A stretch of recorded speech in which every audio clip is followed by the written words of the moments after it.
नमस्कार, मी सौ सुधा राजेंद्र पाटील, जिल्हा परिषद शाळा नागाव निमणी, तालुका तासगाव इथे मी सध्या कार्यरत आहे। जिल्हा शिक्षण व प्रशिक्षण संस्था सांगली यांच्यामार्फत निपुण महाराष्ट्र अभियान कृती कार्यक्रम अंतर्गत भाषा कृतींचा बुधवार हा उपक्रम राबवला जातो। त्यासाठी इयत्ता 3 ते 5 साठी वाचन क्षमतेसाठी स्तर क्रमांक 13, 14 व 15 यासाठी मी हा व्हिडिओ बनवत आहे। आज आपल्याला काय करायचं आहे? अपरिचित वाचनाचा सराव करायचा आहे। अपरिचित म्हणजे काय? पुस्तकांमध्ये धड्यांमध्ये जे काही परिच्छेद आलेले आहेत ते वाचता येतात तुम्हाला, कारण त्याचा तुमचा वारंवार सराव झालेला आहे। पण आज आपण काय करायचं आहे, एखादा नवीन परिच्छेद आला तर तो वाचायचा कसा, त्याचा अर्थ कसा समजून घ्यायचा याचा सराव आपण करणार आहोत। तर आपल्याला काय करावं लागेल, ही जी वाचन कार्ड्स आहेत या वाचन कार्डचा आपल्याला सराव करावा लागेल। आज आपण काय करणार आहोत, स्क्रीनवरती आपण वेगवेगळे परिच्छेद घेणार आहोत आणि त्याच्या वाचनाचा सराव आपल्याला काय करायचा आहे, आज करायचा आहे। तू ये पहिल्यांदा मला थोडं मोठ्यानं, समोर स्क्रीन दिसते तुला, याच्यावरती जो परिच्छेद दिसतोय तो काय करायचा तुला, मोठ्यानं वाचायचा। हा चल वाच। लोभी माणूस एका गावात एक गरीब माणूस राहत होता। पोट भरण्यासाठी तो कोंबड्या पाळत होता। त्याच्याजवळ 10-12 कोंबड्या होत्या। त्या कोंबड्यांनी दिलेली अंडी विकून तो आपल्या पोटाला भरत असे। काय सांग बरं आता, तो आपले पोट भरत असे। जेव्हा अपरिचित उतारा असतो तेव्हा काय करायचा, शिस्तीत अगदी ते शब्द काय आहेत हे बघायचं आणि मग वाचनाचा सराव करायचा। हा पुढे वाच। नेहमीप्रमाणे तो अंडी गोळा करण्यास गेला आणि त्याला काहीतरी चमकताना दिसले। जवळ जाऊन पाहतो तर काय, एक कोंबडीने चक्क सोन्याचे एक आहे का, काय हो वाचताना आपण कशा चुका करतो, काय आहे तिथं, एका। हा पुढचं वाच। अंडी सोन्या पुन्हा वाच। एका कोंबडीने चक्क सोन्याचे अंडे दिले होते। ते सोन्याचे अंडे पाहून त्याला खूप आनंद झाला। शाबास, चल पुढे ये, तू ये बाळा आता, त्याच्या पुढचं तू वाचायचं। सा इथून वाच। सोन्याचे अंडे त्याने बाजारात जाऊन विकले व त्यातून त्याला खूप पैसे मिळाले। असे आता रोज तो कसं वाचतेस सांग बघा, मी एकदा वाचून दाखवते। ते सोन्याचे अंडे त्याने बाजारात जाऊन विकले व त्यातून त्याला खूप पैसे मिळाले। कसं वाचायचं लक्षात आलं? आता पुन्हा वाचते। ते सोन्याचे अंडे त्याने बाजारात जाऊन विकले व त्यातून त्याला खूप पैसे मिळाले। असेच आता रोज होत होते। एके दिवशी त्याने विचार केला, रोज एक सोन्याचे अंडे विकण्यापेक्षा आपण एकदाच कोंबड्याच्या पोटात, हा शब्द, कोंबडीच्या पोटातून सगळी अंडी काढली पाहिजे। ती सगळी अंडी विकून आपल्याला खूप श्रीमंत होऊ असा। नीट वाचा। ती सगळी अंडी विकून आपण खूप श्रीमंत होऊ। कसं वाचणार? ती सगळी अंडी विकून खूप श्रीमंत होऊ। हा छान, पुढे येतो आता।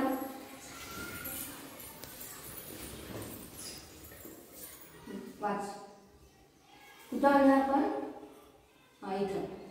असा विचार येताच त्याने त्या सोन्याचे अंडे देणाऱ्या कोंबडीचे पोट फाडले, पण पोटात एकही अंडे नव्हते।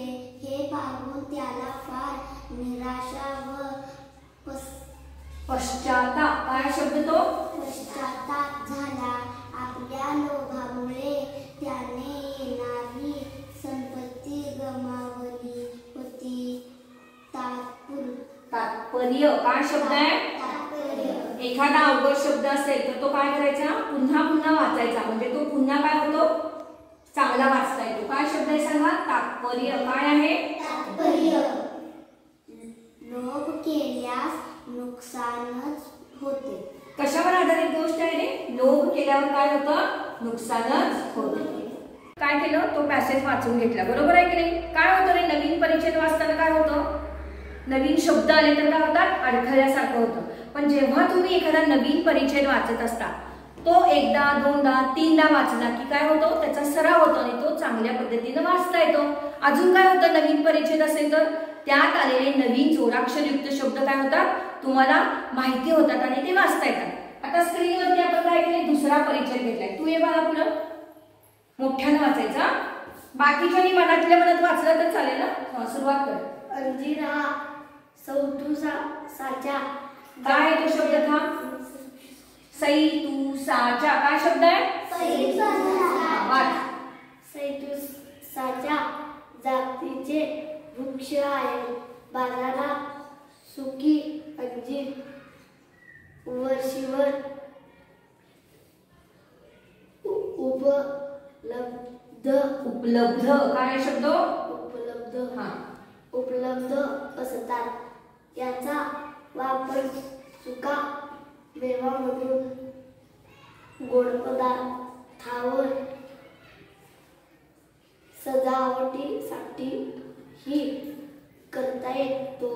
अंजीर पिकून कच्ची ही खाल्ली जातात, तसेच ती सुकवून ही खातात. खायला चालतात. आता या स्क्रीनवरती हा परिच्छेद आहे, त्यात एक शब्द चुकलेला दिसतोय. कुठला आहे रे, ती कसं लिहिले बघा. तची दुसरी विलांटी ती हवी आहे की नाही, मग हे तुमच्या लक्षात यायला पाहिजे. वाच पुढं. ही खायला चालतात. अंजीर सर्वच किराणा दुकानावर. आता एक मिनिट, दुकानावर असा तो वाचला शब्द त्यानं. नावर काय आहे रे, अनुस्वार आहे. काय आहे, मग तो शब्द कसा वाचायचा, दुकानांवर, म्हणजे अनेक दुकानांमध्ये. याचा अर्थ किराणा दुकानांवर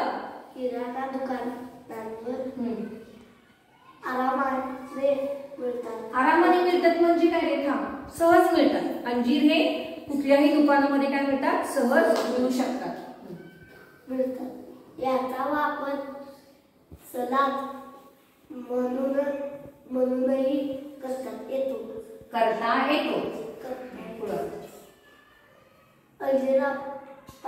अंजीरा आहे का तिथं, अंजीर पासून अनेक फायदे आहेत. याचा वापर पित्त अपचन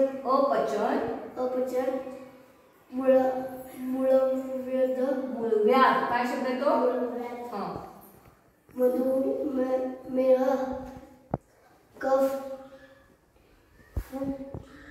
फुफ्फुसा संबंधी सूजन आणि अस्थमा यांच्या उपचारासाठी केला जातो. वजन कमी करण्यासाठी सुद्धा याचे नियमित सेवन केले जाते. पुढे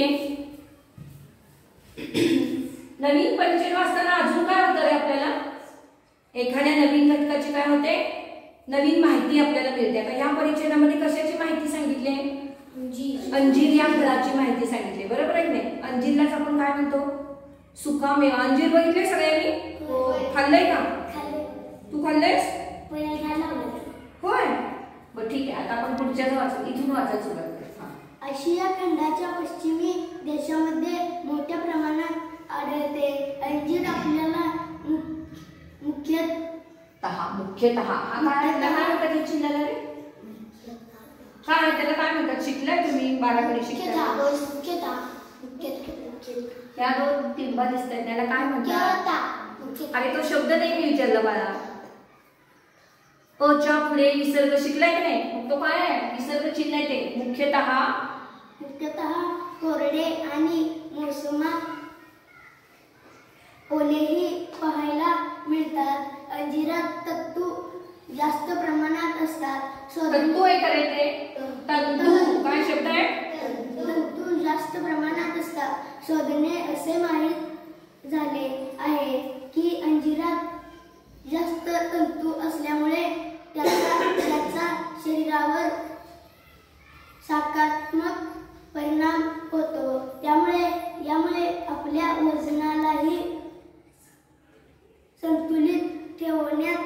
मदत मिळते.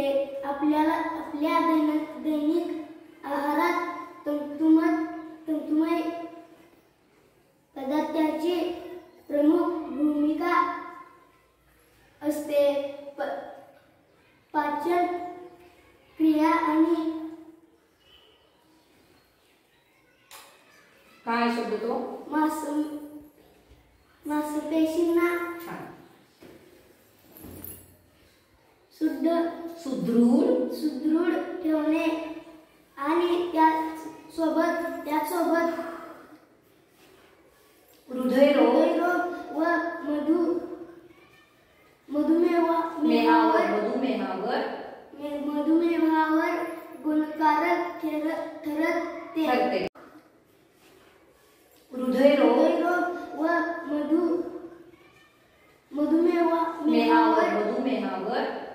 मधुमेहावर गुणकारक ठरते. आता थांबा, यालाच आपण काय करूया, त्यानं आता जेवढा वाचलाय ना परिचय तेवढा पुन्हा वाचायला जाऊया. तू कुठून वाचायला सुरुवात केलीस? इथून. आता पुन्हा वाच. आशिया खंडाच्या पश्चिमी देशामध्ये मोठ्या प्रमाणात आढळते. अंजीर आपल्याला मुख्यतः कोरडे आणि मोसमात ओलेही पाहायला मिळतात. अंजिरात तंतू जास्त प्रमाणात असतात. शोधणे असे माहीत झाले आहे की अंजिरात जास्त तंतू असल्यामुळे याचा शरीरावर सकारात्मक परिणाम होतो. आता बघा, एक त्याला काही ओळी मी सुरुवातीला वाचायला सांगितल्या, बरोबर? त्याला पहिल्यांदा वाचताना कसं वाचणार आहे? थोडंसं अडखळा, नवीन शब्द असले की त्याला जरा थोडंसं थांबावं वाचलं तिथं, तो शब्द पटकन वाचता नाही आला. पण त्याच ओळी पुन्हा वाचल्यावर कशा वाचल्या त्याला? कशा वाचल्या? न अडखळता अगदी फास्ट वाचल्या नाही. म्हणजेच काय, परिचय जरी तुम्ही वाचनासाठी घेतला तर तो पहिल्या 1-2 वेळेला तुम्हाला अडखळल्यासारखा वाटतो आणि तोच परिचय सरावानं काय होतो, तुम्ही अगदी सहज वाचू शकता. तर आपल्याला वाचन सुधारण्यासाठी काय करायचं आहे? तुम्ही पुस्तकातले धडे तुम्हाला तोंडपाठ झालेले असतात. वाचन सुधारण्यासाठी आपल्याला काय करायचं, तुम्हाला माहिती नसणारे नवीन परिचय घ्यायचे आणि ते काय करायचं, वाचनाचा सराव करायचा. म्हणजे त्यात येणारे जोड शब्द असतील, मोठे शब्द असतील तर त्यांचा सुद्धा वाचनाचा तुमचा काय होऊ शकतो, सराव होऊ शकतो. चल बस, छान वाचलास. पुढे ये मला तू. आता तू इथून वाच, इथून वाच. अंजिरातील बहुगुणी पोटॅशियम तत्व रक्त शुद्ध करणे तसेच रक्तातील शर्करेची मात्रा नियंत्रित करतो. आपण आपल्या शरीरातील शर्करेची मात्रा तपासून पाहायला पाहिजे. थांबव आता, ह्याच 2 ओळी पुन्हा वाच बघू. आता अंजिरातील बहुगुणी पोटॅशियम तत्व रक्त शुद्ध करणे. काय वाचलंस? पुन्हा एकदा वाच. पोटॅशियम तत्व रक्त शुद्ध करणे तसेच रक्तातील शर्करेची मात्रा नियंत्रित करतो. आपण आपल्या शरीरातील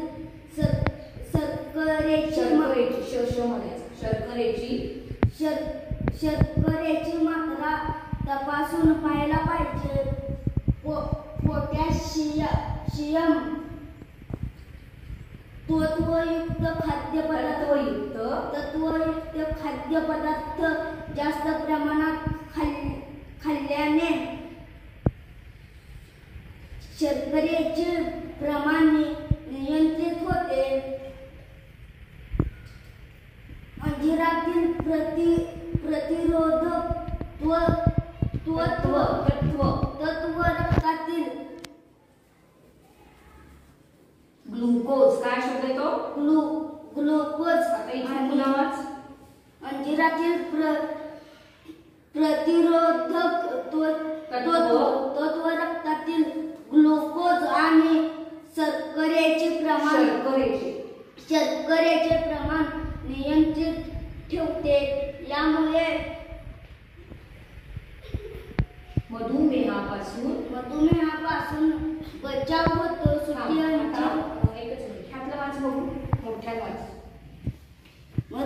मावशांचे घर तुम्ही पाहिल्या आहे का? या घराला पोळे किंवा मोहन म्हणतात. या घराची प्रत्येक खोली अष्टकोनी असते. त्यातील कोणत्याही 2 खोल्यांच्या भिंती मोजून पहा, त्या अगदी सारख्या असतात.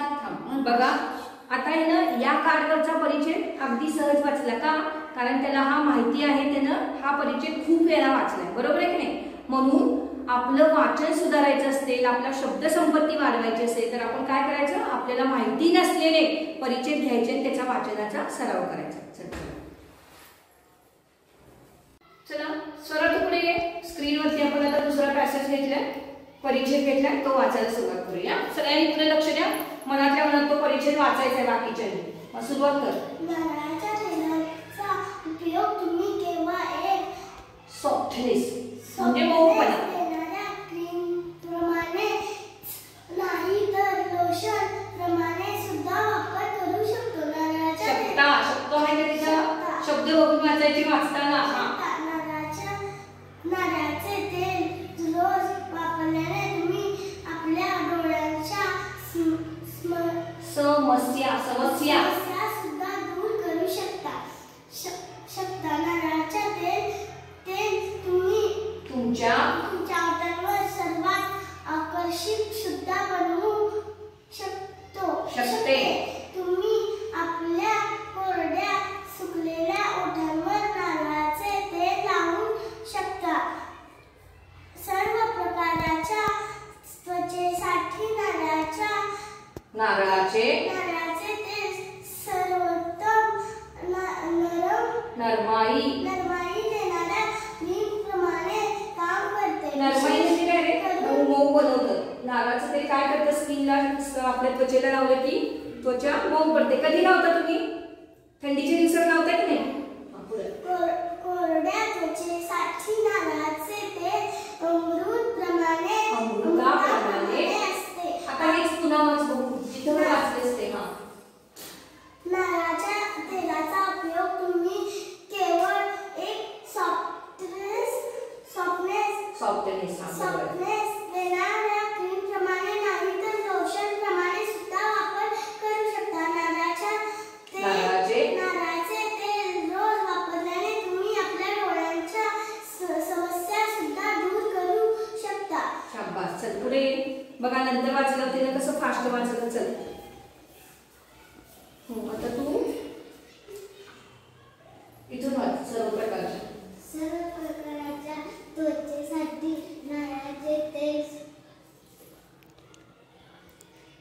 सर्वोत्तम. काय शब्द आहे तो? सर्वोत्तम. सगळ्यांनी पुढे बघायचं आहे स्क्रीनवरती. काय आहे हा शब्द? सर्वोत्तम. वाच. नरमाई देणाऱ्या क्रीम प्रमाणे काम करते. विशेष करून कोरड्या त्वचेसाठी नारळाचे तेल अमृताप्रमाणे असते. नारळाचं तेल कुठल्या त्वचेसाठी अमृताप्रमाणे असतं? सांगा की बरोबर आहे. मोठ्याने सांगा. कोरड्या त्वचेसाठी नारळाचं तेल कशाचं काम करतं? अमृतासारखं असतं ते. पुढं आपल्या कोरड्या त्वचेला मुलायम करण्यामध्ये मुलायम शब्द ऐकलाय का रे? मुलायम म्हणजे काय माहितीये? मुलायम म्हणजे काय? मुलायम म्हणजे मऊ. तेल लावल्यानंतर काय होते? आपली त्वचा मुलायम होते, म्हणजे मऊ होते. कोरडी झालेली त्वचा कशी होते? मुलायम होते, म्हणजे मऊ होते. पुढं करण्यामध्ये नारळाचे तेल सहाय्यक म्हणजे काय रे? मदत करणार. सहाय्यक म्हणजे काय? सहाय्यक ठरतं. पुढं ठरते. अंघोळीच्या 20 मिनिट पहिले नारळाच्या तेलास आपल्या शरीरावर लावावे आणि नंतर याला हिरव्या हरभऱ्याच्या पिठाच्या सहाय्याने धुवून काय? धुवून नंतर. सोपा शब्द. घ्यावे. कधीही घ्यावे नंतर थांब नाही तर काय? वाक्य संपल्यानंतर काय असतो रे? वाक्य संपल्यानंतर काय देतात? बरोबर आहे की पूर्णविराम पूर्णविराम आहे की नाही तिथं, मग ते थांबायचं मग पुढचं वाक्य सुरू करायचं. घ्यावे कधीही शरीरावर जास्तीत जास्त साबणाचा उपयोग करू नये, कारण साबणामुळे शरीराची नरमाई कमी होत जाते. कमी होत जाते. बघा आता हा तुम्ही काय केला, नारळाच्या तेलाचं महत्त्व सांगणारा नवीन परिचय घेतला. तुम्हाला किती छान माहिती मिळाली बघा बरं. नारळाचं तेल जे असतं त्याचे उपयोग काय असतात, ते त्वचेला कसं लावायचं, आंघोळीच्या अगोदर 20 मिनिटे लावायचं. नारळाचं बघा वारंवार जर साबणाचा वापर केला तर काय होतं, आपल्या त्वचेची नरमाई म्हणजे मऊपणा कमी होतो. नवीन परिचय जेव्हा तुम्ही वाचनासाठी घेता तेव्हा तुमचा वाचनाचाही सराव होतो आणि जास्तीत जास्त माहिती तुम्हाला मिळते. चल छान. आता तू ये पुढे, मी तुझ्यासाठी दुसरा परिचय देते. हा आता ह्यात नवीन माहिती आहे. चल वाच. लवंग खाण्याचे फायदे अनेक आहेत, त्यापैकी एक. आता बघा या परिच्छेदामध्ये काहीतरी चुकलंय. लवंग खाण्याचे फायदे अनेक आहेत. आहेत नंतर काय पाहिजे तर तिथं पूर्णविराम पाहिजे होता, तो तिथं दिलेला नाहीये. इथं पूर्णविराम हवा. त्यापैकी एक म्हणजे लवंग खाण्याने अन्न पचन होण्यात सहाय्य होते. जेवणानंतर लवंगाचे सेवन केल्याने पचन सुरळीत होते व याशिवाय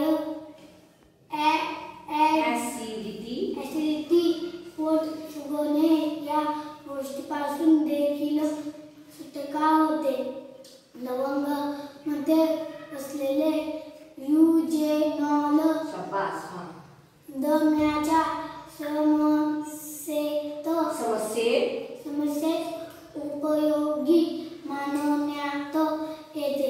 हा कसा वाचतो रे, शब्दांनुसार सूद लावून वाचतो होय की नाही. आता हेच पुन्हा कसं वाचायचं बघा. लवंग खाण्याचे फायदे अनेक आहेत, त्यापैकीच एक म्हणजे लवंग खाल्ल्याने अन्न पचन होण्यात सहाय्य होते. जेवणानंतर वाचायचं लवंग खाण्याचे शब्द लांबवतोय. लवंग खाण्याचे फायदे अनेक आहेत असं वाच. लवंग खाण्याचे फायदे अनेक आहेत, त्यापैकीच एक म्हणजे लवंग खाल्ल्याने अन्न पचन होण्यात सहाय्य होते. जेवणानंतर लवंगाचे सेवन केल्याने पचन सुरळीत होते व याशिवाय ऍसिडिटी पोट फुगणे या गोष्टीपासून देखील सुटका होते. लवंगामध्ये असलेले युजेनॉल दम्याच्या समस्येत उपयोगी मानण्यात येते. एका शोधानुसार हा घटक आता हा अवघड शब्द आहे, कोणाला वाचता येतो बघूया. मनात वाचायचं आहे. कोण वाचू शकतो? तू आधी वाच.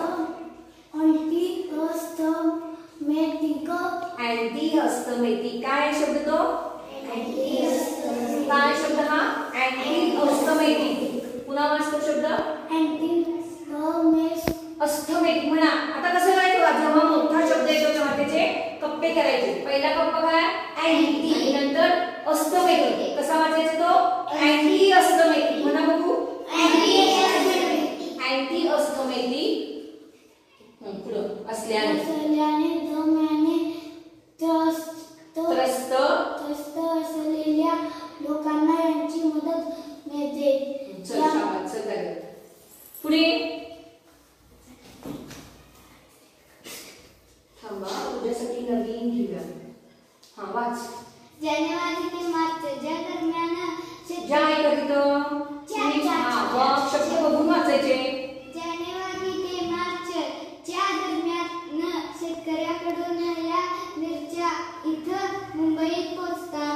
वाशीच्या मार्केटमधूनही मिरच्यांची खरेदी होते. धने इंदूरहून, मिरी केरळहून, बडीशेप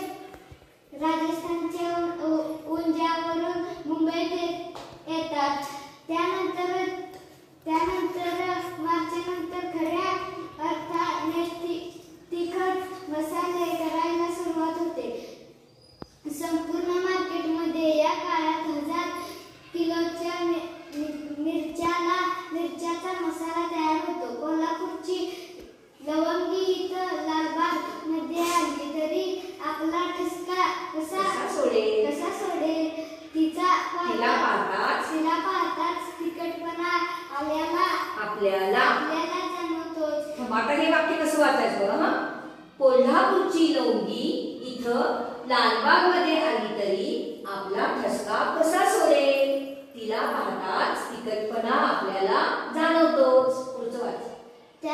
त्या ठसक्यातच एक बाई भेटल्या, त्या गोणीतल्या मिरच्याची देठ काढत होत्या.